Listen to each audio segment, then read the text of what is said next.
జిల్లా మధ్యకల్ మండలం పెరవలిలో వెలిసిన అతి పురాతన వైష్ణవ పుణ్యక్షేత్రం శ్రీదేవి భూదేవి సమేత శ్రీ రంగనాథ స్వామి దేవాలయం ప్రత్యేక ఆధ్యాత్మిక చరిత్రను కలిగింది. శ్రీమన్నారాయణుడు కపిల మహర్షి అవతారమెత్తి స్వయంభూ సాలగ్రామ రూపంలో ఇక్కడ ప్రత్యక్షమయ్యారని పురాణం చెబుతోంది. అనంతరం 1336లో విజయనగర రాజులు బుక్కరాయలు ఈ దేవాలయం నిర్మించగా గుత్తి నవాబులు ధూపదీప నైవేద్యాల కోసం భూమి విరాళమిచ్చారు. అప్పటి నుండి యథావిధిగా నిత్య పూజలు, సూర్యోదయ బిందు సేవలు జరుగుతున్నాయి. ప్రతి శ్రావణ మాసం 3వ శనివారం తనకు పాదయాత్ర మహోత్సవం జరుగుతుంది. ఈ సందర్భంగా స్వామివారి సుదర్శన చక్ర పెరుమాళ్ స్వామిని పల్లకిలో ఊరేగింపుగా తీసుకెళ్లి దేవస్థానం తూర్పున 3 కిలోమీటర్ల దూరంలోని స్వామివారి పాదాల వద్ద ప్రత్యేక అభిషేకాలు, పూజలు చేస్తారు. ఆ తర్వాత తిరిగి దేవాలయానికి రప్పిస్తారు. పూర్వం ఇక్కడ పక్కనే వంక ప్రవహించేది. పనులు స్నానమాచరించి పూజలు చేసేవారని చెబుతారు. పెరవల్ అనే పేరుకి పూర్వ కథనము ఉంది. పే అంటే పెద్ద మనుషులు, రా అంటే రచ్చకట్ట, వా అంటే వంక, లి అంటే లింగాకారం కలిగి ఉండడం.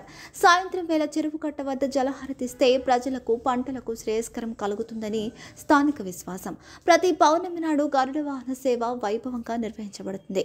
ఈ విశిష్టమైన సంప్రదాయాలు, పురాతన చరిత్ర కారణంగా పెరవల్ శ్రీ రంగనాథ స్వామి దేవాలయం ఆంధ్రప్రదేశ్లో ప్రముఖ వైష్ణవ క్షేత్రంగా గుర్తింపు పొందింది. चंद्रांब्रह्मप्रवचे लक्ष्मीर्विण्य शतांब्रुणे आदित्यमे श्रुतिभासामणं लेशामार लक्ष्मीदास्यामुख्यं अभूतिं सवद्दिञ्चा सर्वान् नदवे दशमवाद्यवायनं प्रद्युम्नमन्दतामां पुरुषोत्तमं दूषाण्यदेवी गोविन्द लक्ष्मीरमण गोविन्द अन्नदाता मानोदयं जवानचरणाचार्यवीरं कुलकन्दं विष्णुचित्तं ఇట్లా ఎన్నికరండి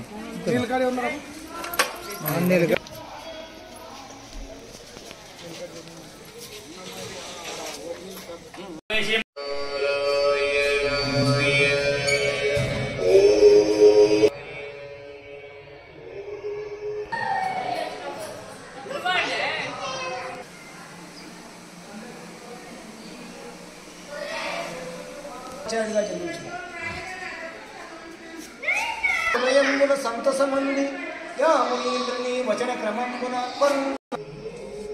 श्रीमते रामानुजाय नमः। श्री रंगनाथ स्वामी प्रसन्न ब्रह्मादि वंदे जगदेक वंदे रंगे मुकुंदे मुदितारविंदे गोविंद देवाकिल देवदेव श्री रंगदेवे नमतां नमामि।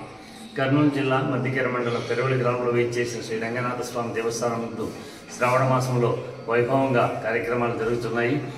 ఈరోజు తెల్లవారుజామున విద్యుశావతో మహాపూజ కార్యక్రమం, సాయంత్రం పౌర్ణమి సందర్భంగా గరుడ శ్రీదేవి భూదేవి సమేత శ్రీ రంగనాథ స్వామివారు గరుడోహారం వేయించేసి ఉభయ దేవి శ్రీదేవి భూదేవితో కలిసి మాడవీధులు కూడా గరుడోత్సవ కార్యక్రమం జరపబడిన ఈరోజు. కావున గ్రామ ప్రజలు, భక్తాదులు పాల్గొని స్వామివారి కార్యక్రమం జయప్రదం చేయవలసిందిగా కోరుచున్నాము.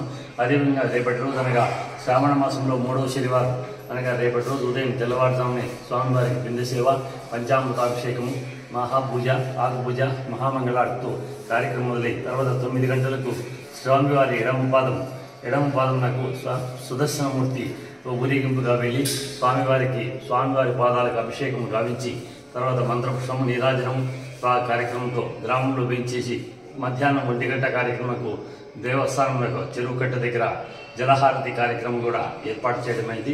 పోయిన సంవత్సరం నుంచి ఈ జలహారతి కార్యక్రమం వల్ల దేవాలయానికి, గ్రామానికి, పంటలకు అన్నిటికీ అభివృద్ధి జరిగే కార్యక్రమంగా ఏర్పాటు చేయడమైంది. అదేవిధంగా సాయంత్రం మామూలుగా ఉత్సవం అయిన తర్వాత మహాపూజ, మంగళారతులకు సాయంత్రం గ్రామస్తులకు, బయట భక్తాదులకు అన్నదాన కార్యక్రమం దేవస్థానం శ్రీ పారారామన్న వాళ్ళ కుమారులచే రేపటి రోజు ఉదయం నుంచి సాయంత్రం రాత్రి 9 గంటల వరకు అన్నదాన కార్యక్రమం ఏర్పాటు చేయడమైంది. దీంట్లో గ్రామ ప్రజలు, భక్తాదులు పాల్గొని పై కార్యక్రమం దిగ్విజయం చేయవలసిందిగా కోరుచున్నాను.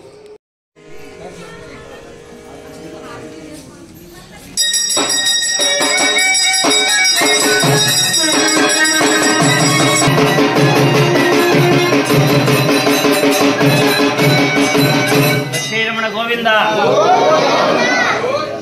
లక్ష్మీనాథ సమారంభాలు